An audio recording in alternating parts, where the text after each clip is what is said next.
Sambal Kabupaten Barat, Sulawesi Selatan, Kepti Padai banjir. Salah satunya Sabtu 4 Agustus 2020.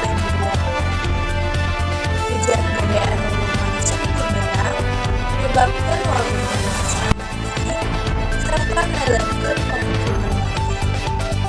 Kepala BPBD Masyarakat Muslim Mukhtar menyebutkan yen banjir ieu ngamotorkan ketinggian antara 50 hingga 80 cm di sababaraha.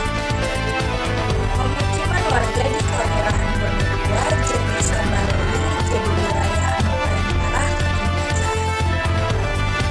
Salian di pemukiman warga, Jalan Trans Sulawesi oge